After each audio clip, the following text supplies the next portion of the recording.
Magandang araw mga kapatid.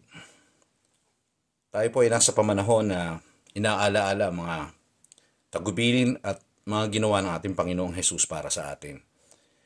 Ito po ay isang araw na tinalaga upang sadyang balikan kung ano ang mga pagpapakasakit, pagsasakripisyo ng ating Panginoon.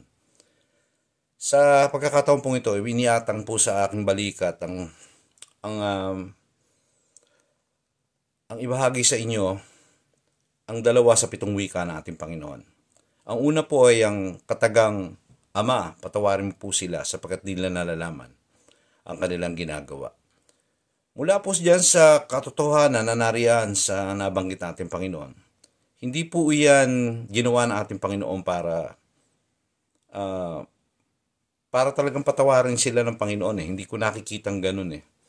Ang nakikita ko doon, ginagawa niya upang ipahiwatig at ipakita sa atin na hindi tayo dapat hawak o natatali sa mga kasalanang ginawa sa atin ng mga may atraso sa atin.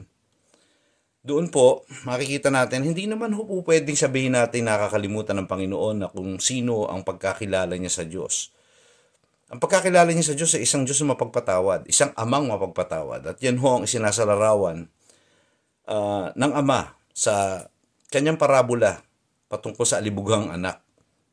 Sa akin ho, ang isa sa mga masasabi kong pwede nating ipalit at itulo doon sa talinghaga ng alibughang anak ay ang talinghaga ng mabuting ama. Kaya makikita ho natin doon sa pangangaral at katotohanan at karunungan meron natin Panginoon. Alam niya na ang Diyos ay mapagpatawad, na kanyang ama ay mapagpatawad. Pero ba't niya sinasabi ito? Iniiwan niya itong habilin at aral sa atin na sino man at ano man ang ginawa laban sa atin. Kailangan di tayo nakatali doon. Kasi alam niyo ho, kapag tayo hindi ho marunong magpatawad, nakatali rin, para ho tayo nakatali din doon. Kaya nga ho, yung iba hindi ho makamove on, hindi ho makapagpatuloy. Hindi na nila, parang dalandala na sila sa buhay. Sa kadahilanan hong nakatali sila doon sa kasalanang ginawa sa kanila. Si Jesus ay may sinabi sa Mateo 18:18. At ito po ay nasa konteksto ng tungkol sa pagpapatawaran sa isa't isa.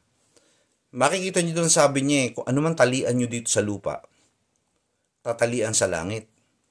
Kaya mga kapatid, isa sa kadahilanan bakit ho hindi tayo makamove on, kung bakit ho masyado tayo apektado ng mga ginawa sa atin, kasi hindi ho talaga tayo makarelease.